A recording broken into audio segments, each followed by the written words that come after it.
Introducing the Past Present Feature Film Festival, a new showcase celebrating cinematic storytelling across time.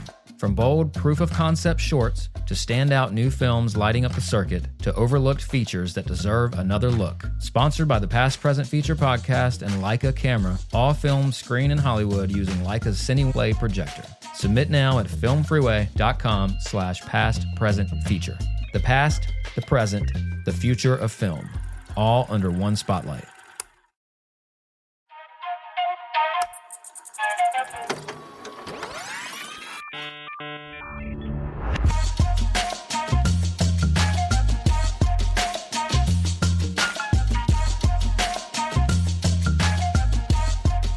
Welcome to the Past Present Feature podcast.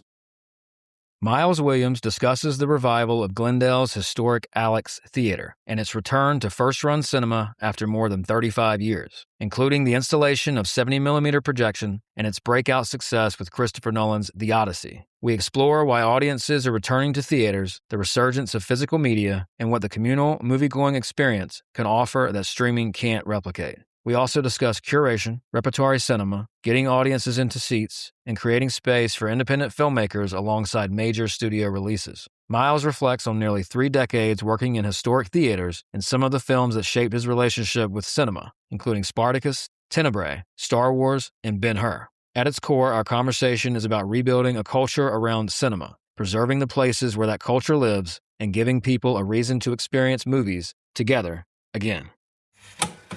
It's nice to kind of talk about exhibition and distribution and curation and all that. Yeah. Welcome on. Thank you. Yeah, I'm glad to be here. We can talk about all those kinds of things. I have quite a multi-hyphenate background in presentation. So we could talk about a lot. Whatever you want to hear, hit me up. I got a few questions, nothing crazy. So Miles Williams, correct? Correct. Yeah. Of the Alex Theater in Glendale. I noticed it a few weeks ago, maybe, or maybe what is time? 2 months ago? I don't know what it was. It was recent. Yeah. Oh shit! Are they reopening? What's going on over there? And then I heard that the Odyssey is playing in 70mm over there, and there's a whole story. There's definitely a whole story. Where do we begin? I mean, you know what? Should we just? I want to ask about your origin story first. Just okay. Where's your own relationship with movies and I guess live? Would you say live entertainment as well? Presentation. Where did that begin? Well, I mean, the Alex is my 6th theater and 5th historic theater that I've been part of managing.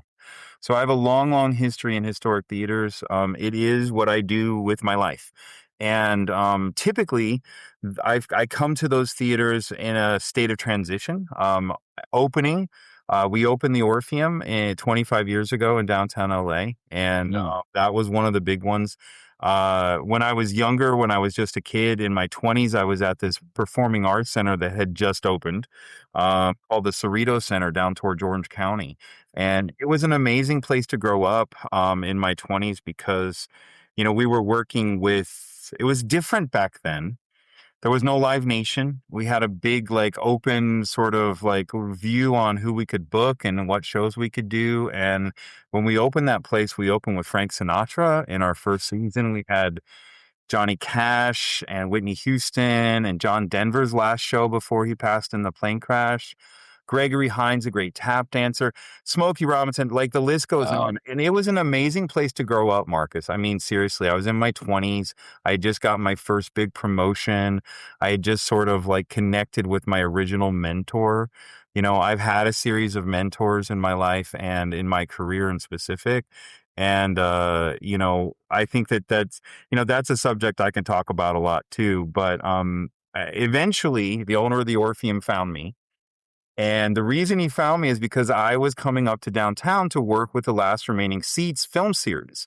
And that was something that when I got asked to come up and join and help make those, I guess, run a lot better. They were a little bit in disarray, and but still incredibly successful. And that was sort of my first foray into cinema. And particularly in historic theater cinemas. Are you aware? Do you know about the Last Remaining film, the Last Remaining Seats series in downtown? It's the last. No, I don't think so. Oh, let me tell you about it. So please. It's I think it's in 30 or 40 years it's been running. I joined up nearly 30 years ago with them. And what they do, it's produced by the Los Angeles Conservancy, and they do these film screenings in these old historic theaters, a lot of which haven't been renovated. Some, like, now you're recognizing it. Yeah, yeah. Some I've of been them, to a few. Then I saw Barry Lyndon at the L.A. theater, L.A. sure. Yeah, theater. Saw LA that one a few years Theater. ago. That was awesome. Yeah, Yeah, yeah. And the Orpheum and the $1 Million Theater and the Palace Theater and like so that happy they're still there physically, at historic least. Broadway. Yeah, me too. I mean, it's like been sort of my privilege to be involved in all of them in as Mm. much as I have.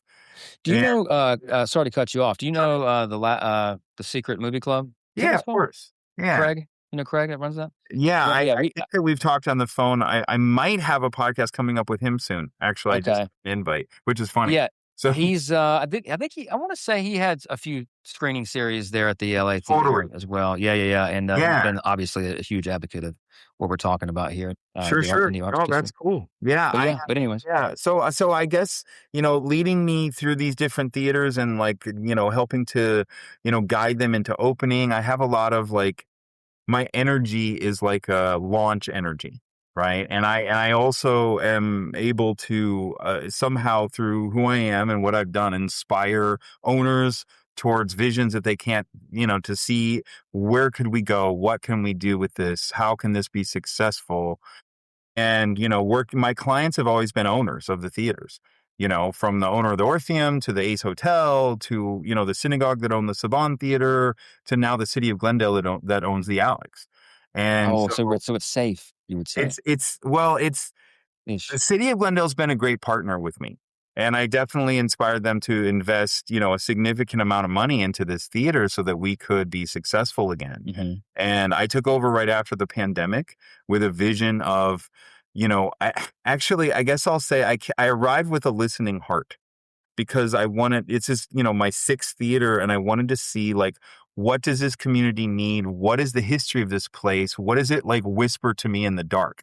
What does it want to be? Mhm. Right.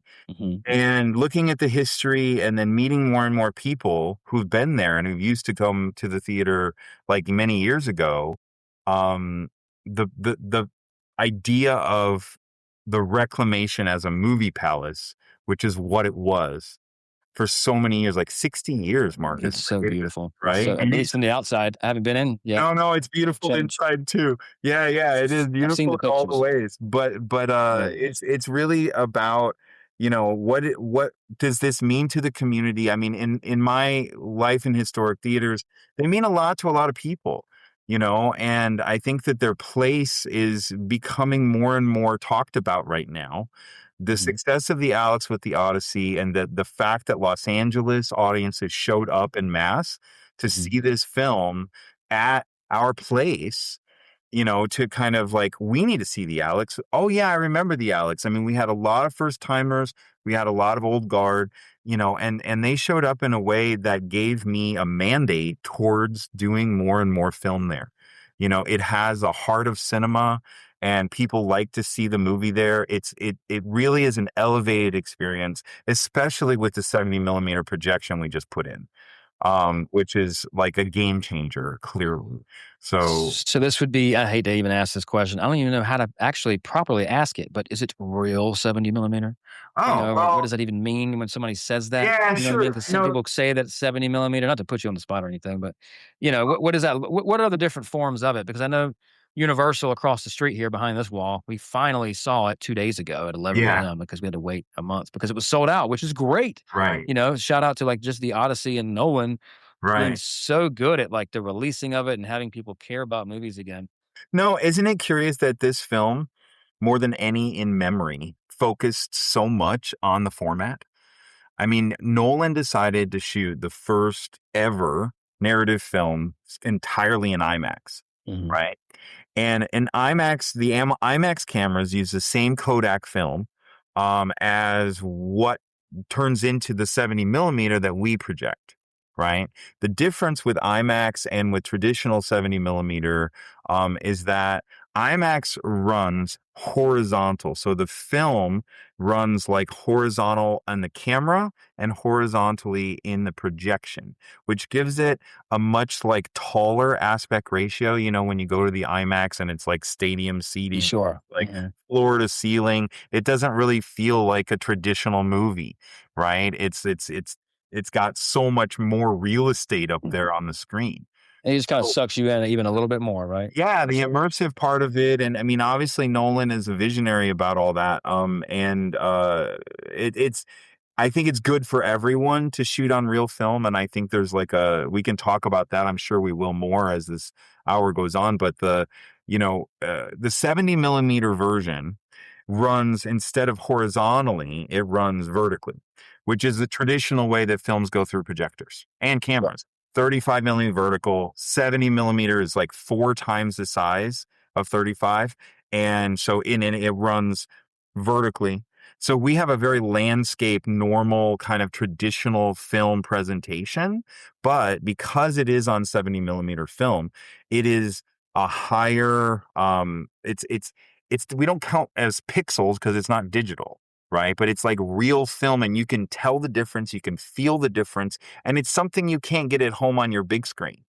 You know, watching a film digitally in a theater, I mean, it can be cool, and there was a whole takeover of cinemas into digital over the last 20 years, but there's a resurgence of real film projection that is happening and has been happening the last several years, and the demand for it is through the roof. So, you know, the fact that we put 70 in, and we also are going to be doing 35 millimeter films. We're about to announce our September slate of repertory cinema. We have several films we're excited about that we're going to be doing in the next month. What kind of films? What are you most excited about? Just curious. Well, I'll give a little preview. Because LA came out to support the Alex, what we're doing in our first rep little series is an ode to Los Angeles. So we are doing Los Angeles based films with our identity tied up in the actual film, because right now, this is the conversation we're having, isn't it? LA is a cinema town, and it's part of our long-standing identity. You know, I mean, Hollywood is known the world over, you know, and now because of a variety of reasons that are highly debated, you know, the studios are even talking about leaving.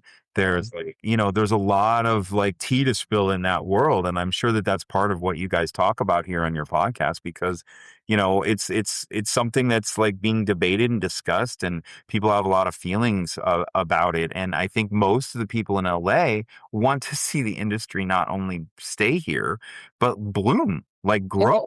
There's an energy beyond the industry side of LA. It's like LA itself, LA, the city, is so diverse, and obviously geography, but also with people and the energy. Every time I fly back in, I'm like, I'm glad I live here. You know, I talk about that a lot, but just you can feel the energy. Anything is possible. Oh, I get to have another chance, you know?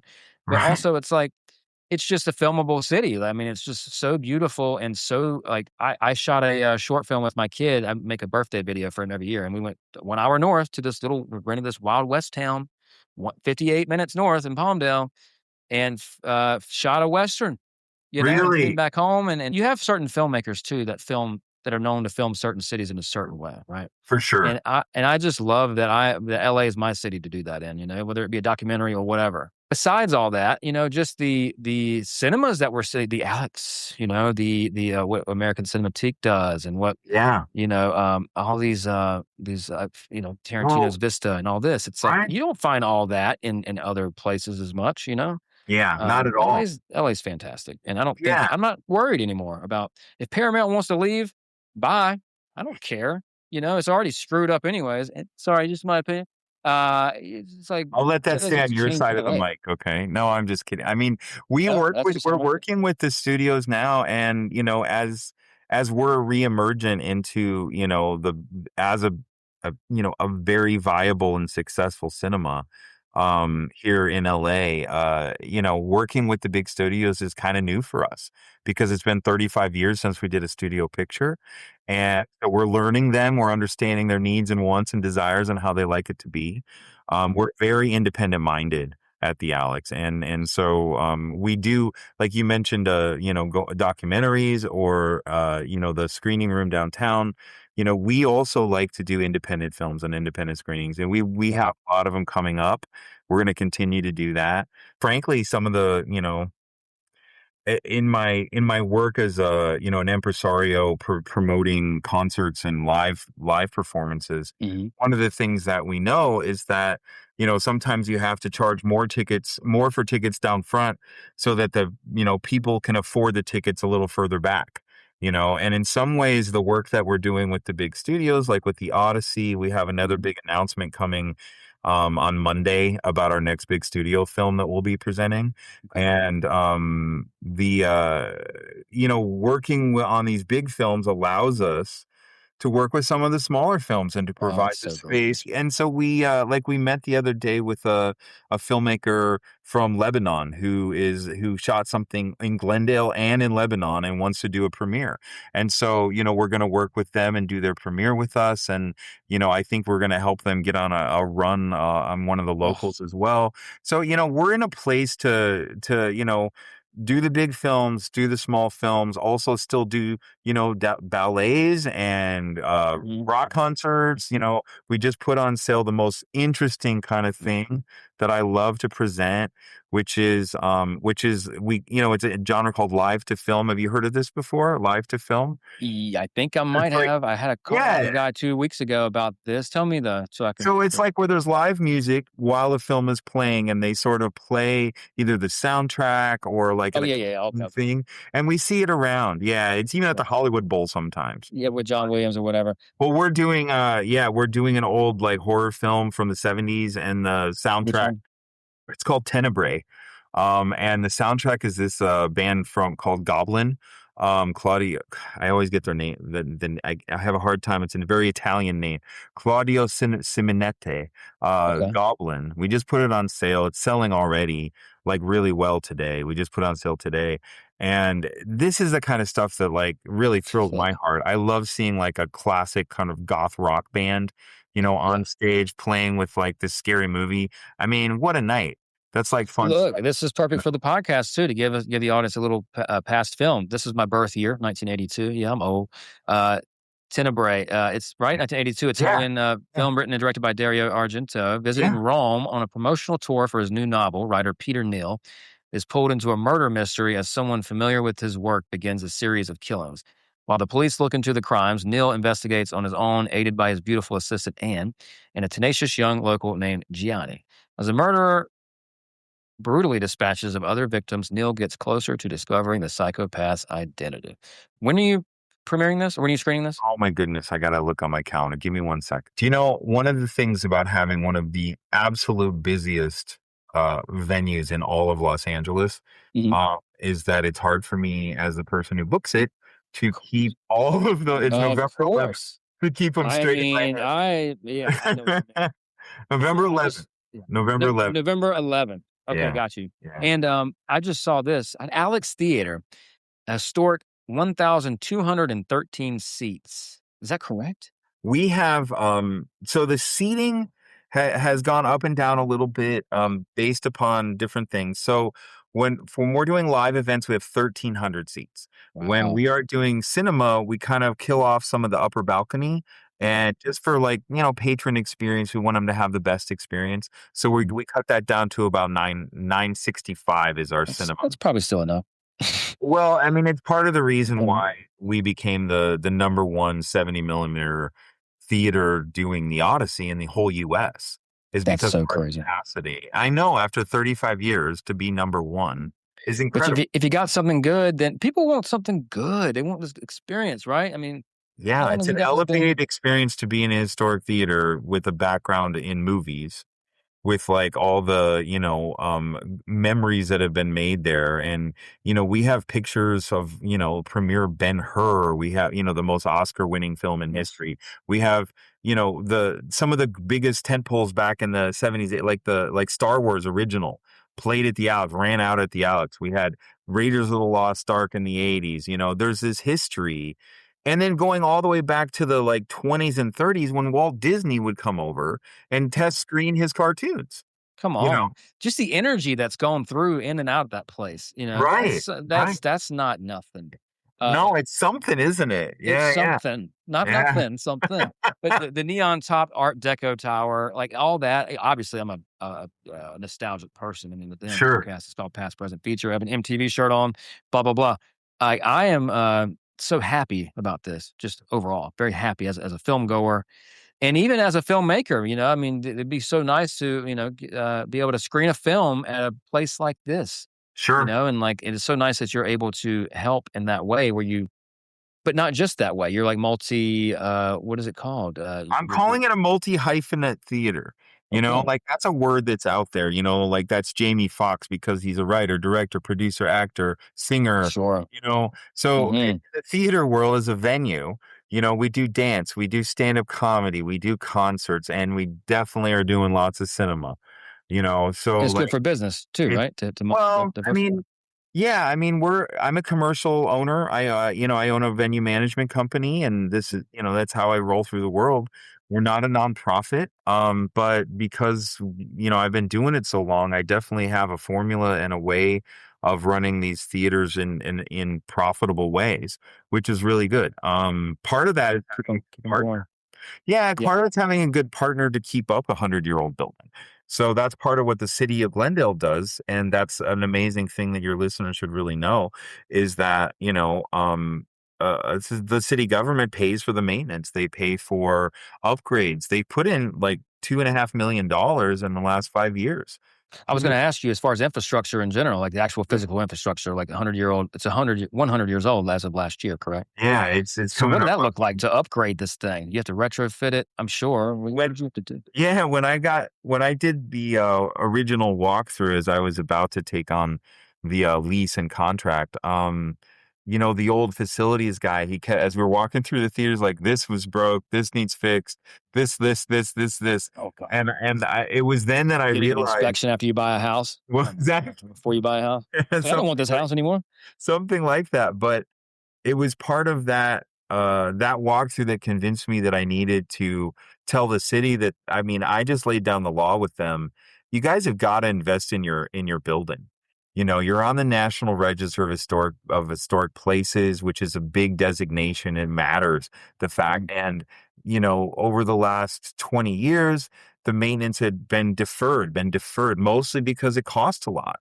In the first week we were there, they had to fix the, AC in the dressing room area because the dressing room area AC didn't work. It's like in the basement of the stage. We have lots and lots of dressing rooms. It's cool space like that. But, the AC doesn't work and you're like, "Oh, okay."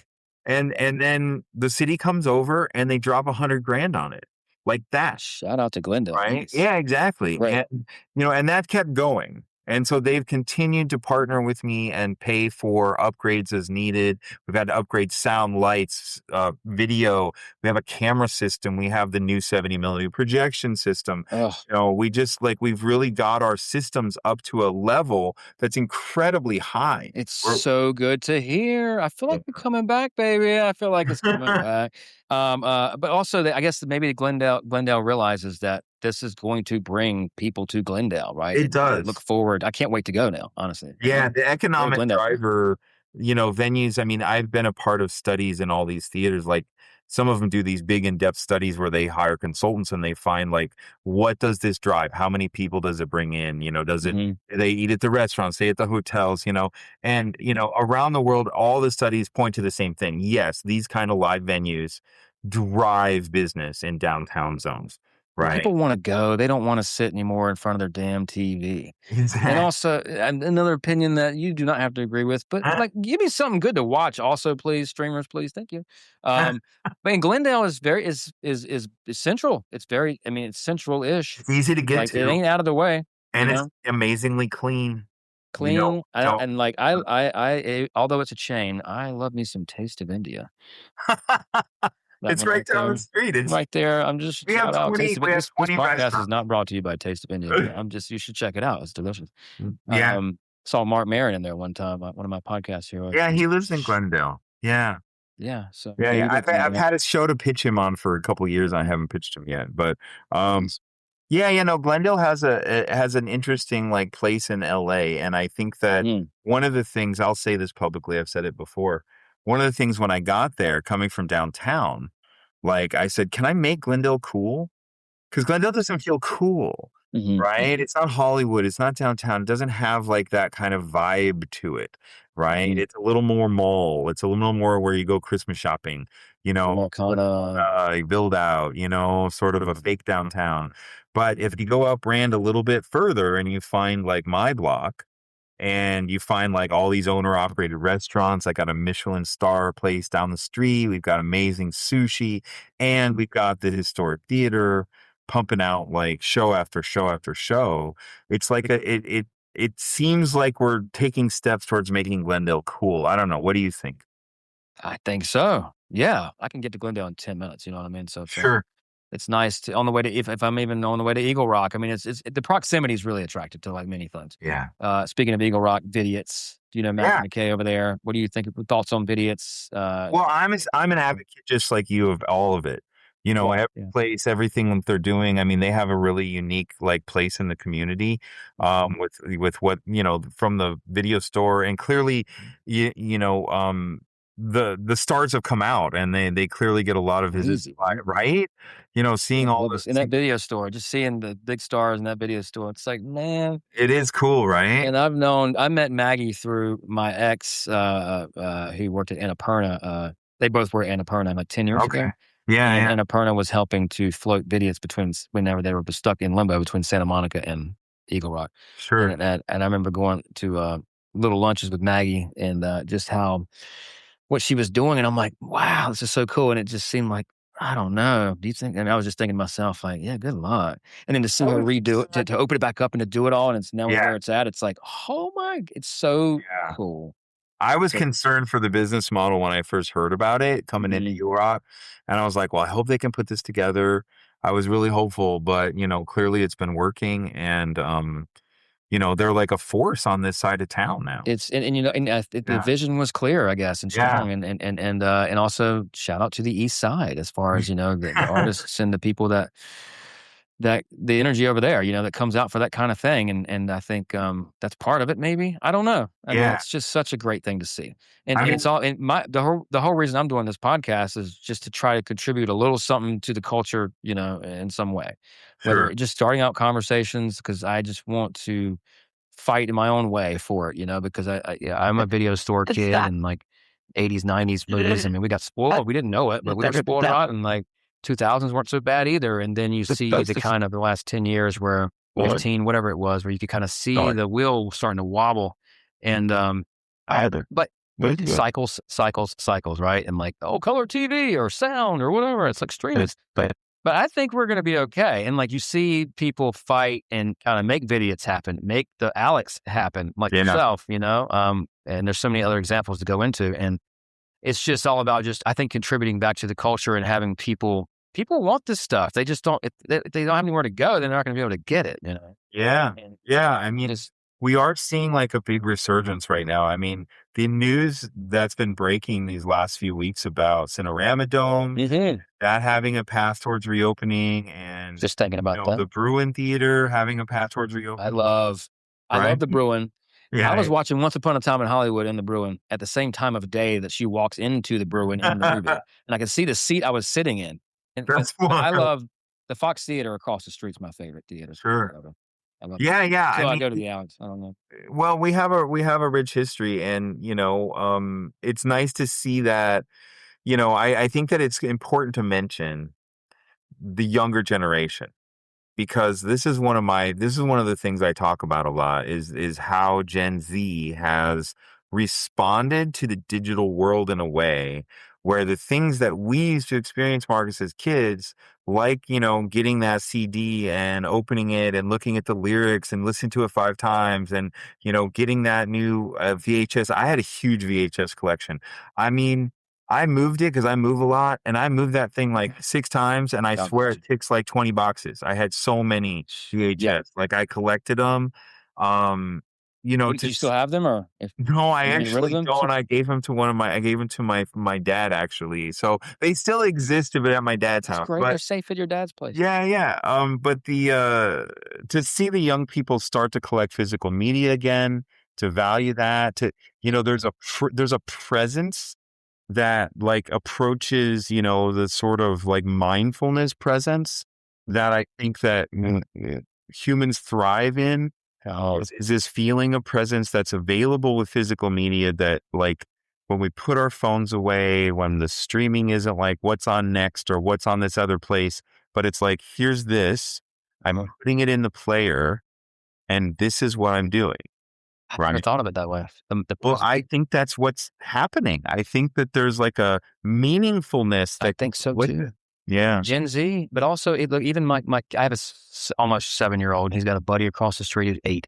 Yeah. He knocks on the door. Can we play? They go into his room. I have 1,400 DVDs and Blu-rays and stuff. Wow. But he's got about 600. He's got all the DVDs in his room because he has a little TV, a little movie room. You're forced to watch movies. I'm just kidding. Anyways, but the other night, last week, Holden, his buddy, comes in and he's like, "Hey, could you help us put the DVD in? We have to be careful, right?" They had so much fun just picking the DVD off the shelf. I'm so happy even just sharing this. Take the DVD off, put the thing in, boom, and they just were very respectful of it all. And then they couldn't believe there were special features in this menu that you could operate. And it's not just the movie; it's the experience, or it's the aura and the thing around the movie, right? Even going to the video store back in the day, which we all know that when we experienced it, going to the video store was like the pleasure. Like even, Totally. oh my God, am I going to be able to get what I want, or is it going to be grim? Like the scary, Right. the Spider Man thing. Little did we know those were some of the best moments of our life. Little did we know that headed to Blockbuster, after school on Friday, it was just to get some microwave popcorn, some candy, and hopefully the new release still was in stock. Double Impact was not in for like a month and a half. We all experienced that. Well, there's other ones too. But and even just random things, but Waterworld. I remember when we finally got whatever. I'm back and going forever with what I watched and where I was at when I watched it. But just being able to having it and knowing that you had it on the way home in the car, the excitement of it before you even watched the movie, like you were already hyped up. Now it's I'm not going to knock on the straw. I used to get 3. I used to get 3 all the time, and that was my weekend. And I would pick the 3, and I remember when I would be going home, I'd be like, how many times can I watch each one?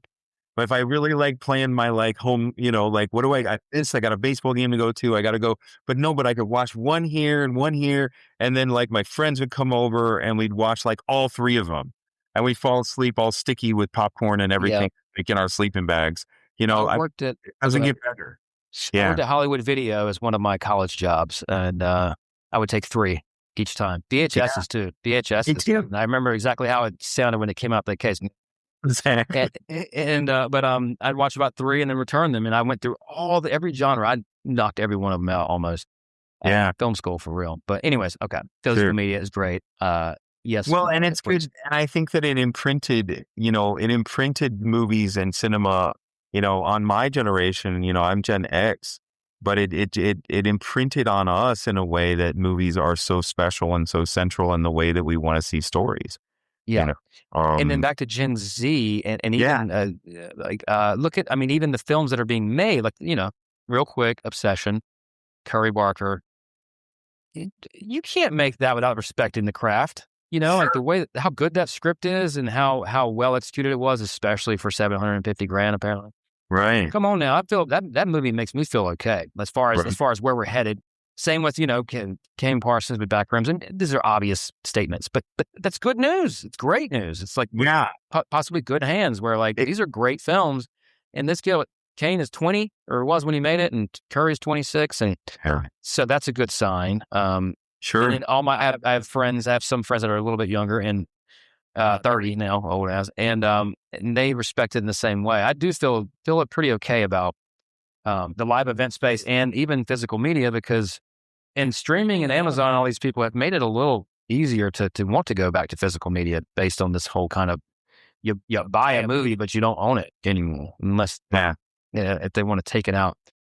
I don't know if the Wi-Fi is out. It's just nice to have at least a couple Blu-rays that you can rely on. You could pop them in, Yeah, yeah. I mean, if we ever have the big one, or if we the decline of civilization happens, at least we can watch some DVDs, right? Exactly. Don't be coming to my house. You can come, but not everybody else. All right, cool. Moving along. Thank you for indulging me with all that. That's cool. Yeah. Okay, so curation. So we do a film festival for this podcast once a year in November, second year. And last year we did this 99 seat theater in Hollywood. It was really cool. It was really fun. I learned a lot, and I'm always trying to learn. We had a 3-day event last year. This year we're doing 1 day only. Like, that makes more sense. Saturday, November 21st.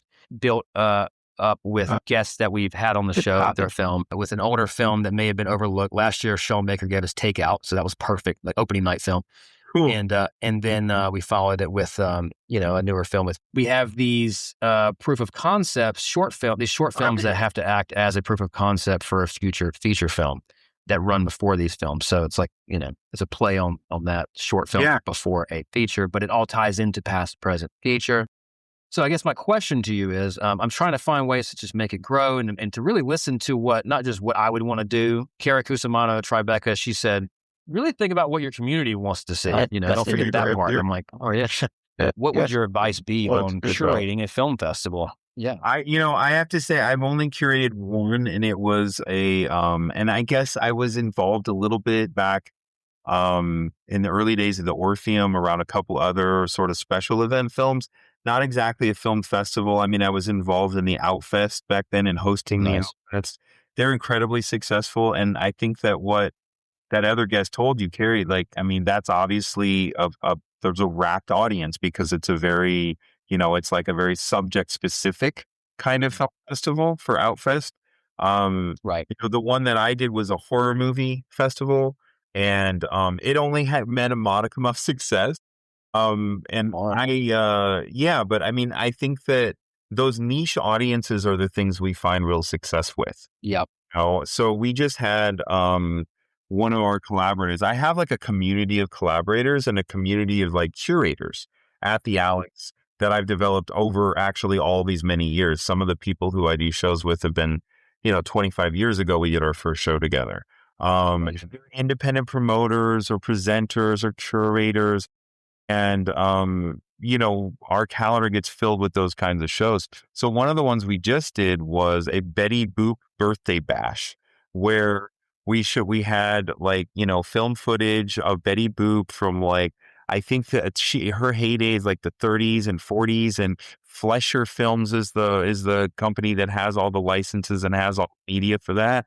And, it's a very niche audience. We had cosplay people, it was all over our Instagram, it was such a big hit with the audiences. So those niche audiences, or like cult favorite sort of situations, whether it's by genre or like specifics like Betty Boop, I've seen more and more success like that when it comes to things. And it's a little off subject of your film festival, but I guess retrospective would be one niche, obviously, right? And we're in LA, good place for that. People come out and say, oh shit. And then we're pairing it with the filmmakers too, right? So we want, we have that also live event aspect of sure. You're going to be able to see them, ask them questions. Yeah, sure. That's what's cool about that. And then you pair it with, the idea is I want someone who's also maybe made just one, hopefully really good short film that they want to turn into a feature, Whiplash style, whatever.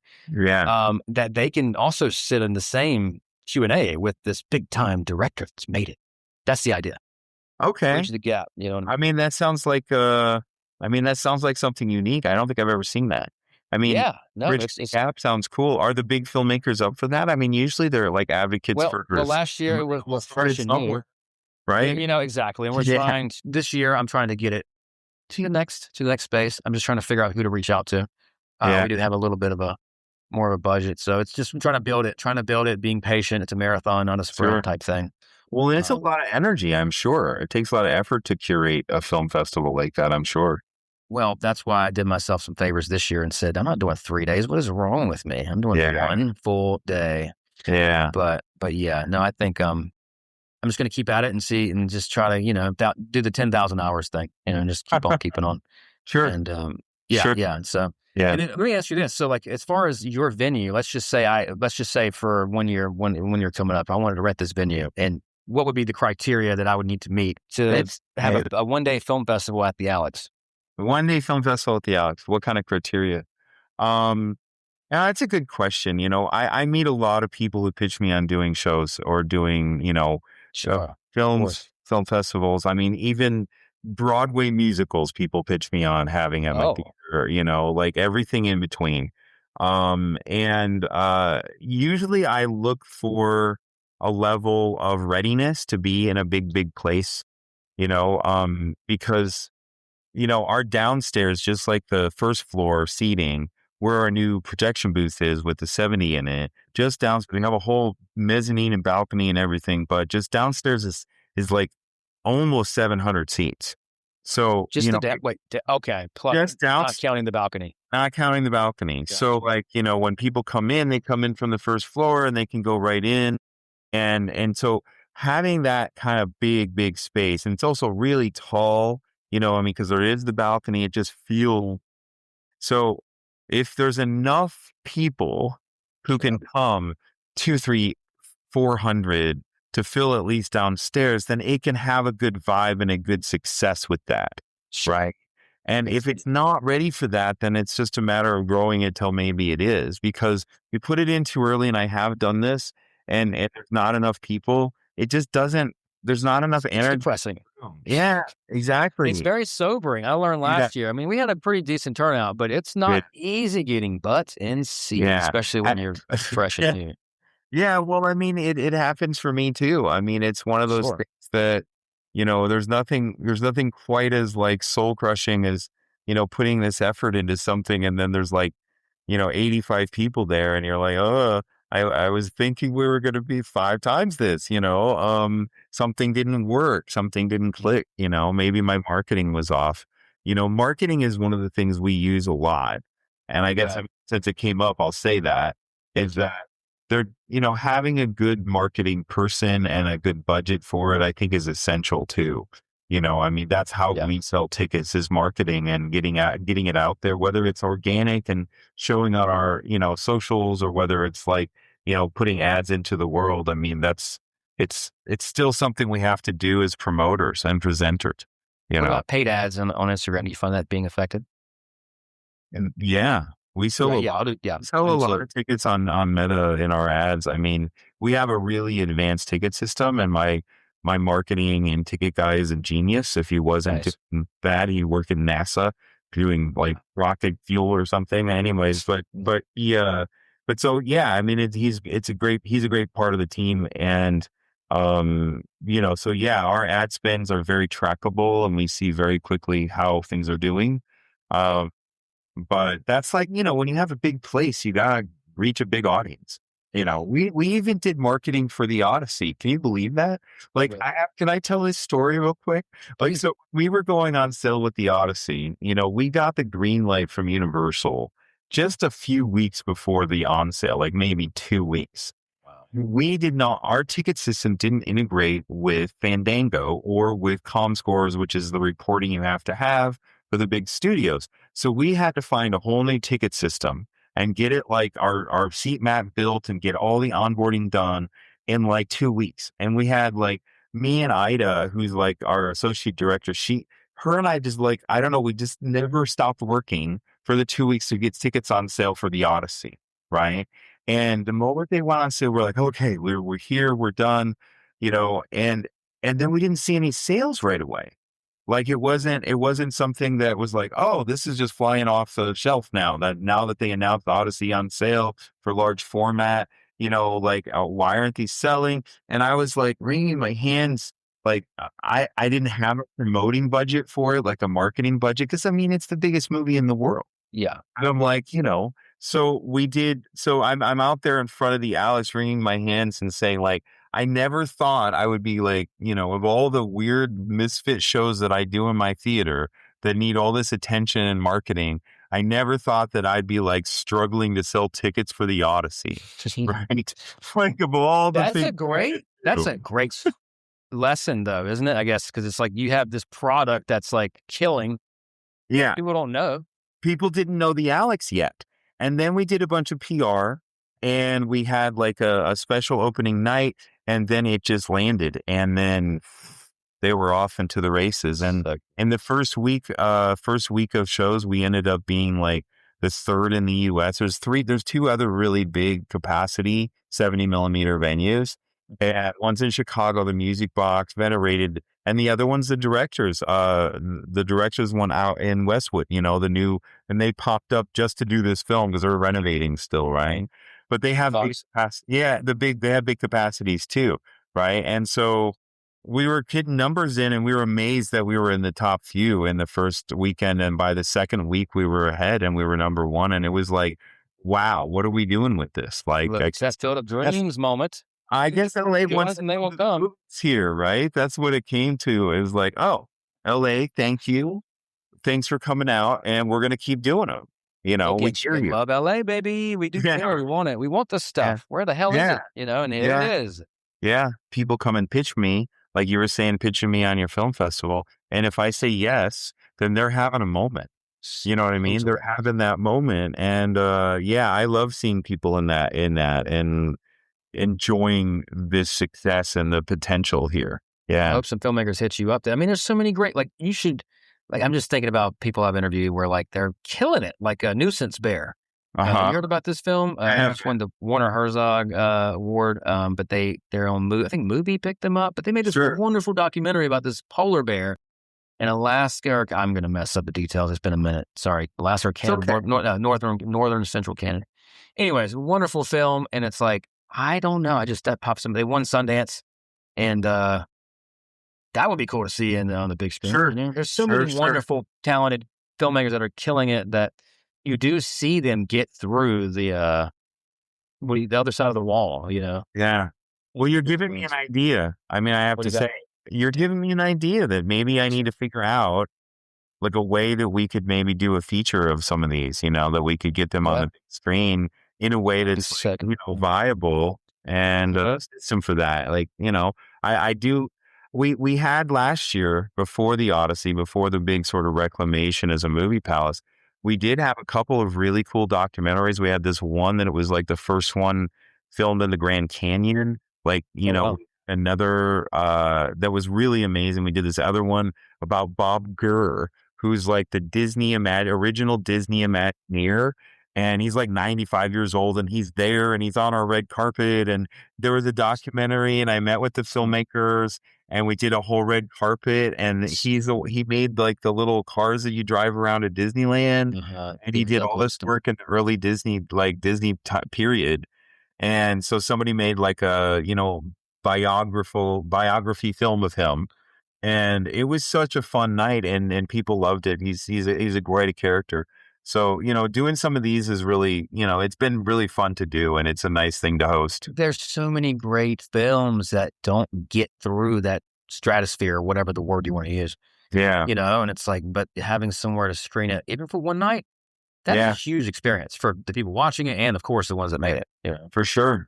So many great films. Even films that win Tribeca or films that win any festival. They can go on to kind of hobble off into the corner somewhere. It's like, they need you and you need them. I feel like, that's it. Well, I mean, I've been inspired. Maybe we should keep talking. Maybe we can figure out some sort of way to get that going at my place. I'm always down to talk. That sounds like a thing that I would be very excited about. If it makes sense, it makes sense. Yeah. Yeah. Trying to do it in the form of my festival, but it's like the whole point of all of this is just to bring it together and just be excited together, and to celebrate together. Sure. It's like together, like win-win formula. That's what the idea is. I'm a win-win kind of guy too. That's how I do business. Yeah. That's how we run things. What else are we going to do? So sure. That's exciting. All right. Here's a question for you. Fun question. If you could pull one film print out of a vault tonight, put it on the Alex screen and watch it with a completely new audience, what would it be? I do remember. How about I tell this story? I do remember the first time that I saw a big screen film that my father. Sure, that'll work too. And I think that I was really. I mean, I don't know if it's aged that well, but it's a classic. It was Spartacus. Wow. And I remember the moment I do remember the moment, the big, finale where, I am Spartacus, and I was old enough that I understood what they were doing. I understood that they were sacrificing themselves for him, and that and what a moment to film, and what a moment in a story, where people care so much about this person as he gave them freedom, as he brought freedom to them. If people listening don't know Spartacus, the film, it's an incredible story that happened. It was a long time ago. I don't. What's the year on that film, Marcus? It was 1960. They're Kirk Douglas. So I wasn't watching First And Run. my favorite filmmaker of all time, Stanley Kubrick, who got hired by Kirk Douglas to come on halfway through it, a little after they started shooting, right, to replace the previous director. And I want to find that previous director's name. I don't. That's interesting. Anthony Mann was the original director. Interesting. Yeah. I just still remember being in that space and watching that and seeing that big moment where they all stood up and said, "I am Spartacus. I am Spartacus." Nice. And it was really, it was impactful on me. And so much so that it became my first internet handle when the internet first was given forth. I am Spartacus. I am Spartacus. That's my first name on eBay. Funnily enough, it reminds me of that damn scene from Life with Eddie Murphy and Martin Lawrence. I'm the pappy. Yeah. I'm that father's child. Not the same thing at all, but yeah. There's a great Tom Hanks film that we actually filmed at the Orpheum, a big scenes at the Orpheum. That Thing You Do. Have you seen this film? Did he direct that? Well, I think he did direct it. He was in it, and he but one of the characters, because it was set in a certain time of back in 1960, and so one of the big characters, as they were like successful, he's like, "I am Spartacus," and that was like the line in the film that he kept giving, which was kind of put it in a certain place, right? Yeah. It's like I'll be back, or it's bigger than that. Even. Well, it's memorable. These movies have these moments that just run. And I love those moments. Yeah, I that's my favorite part of film, are those sort of moments that you can only sort of experience with a good storyteller and a good cinematographer, and offering those like human moments and seeing people in that. I think that's part of my favorite thing about film. Please like and subscribe to this podcast, and follow us on social media at Past Present Feature. And let us know in the comments section what movies you're watching. Thank you so much for listening to the Past Present Feature podcast, and we'll see you next time. Peace.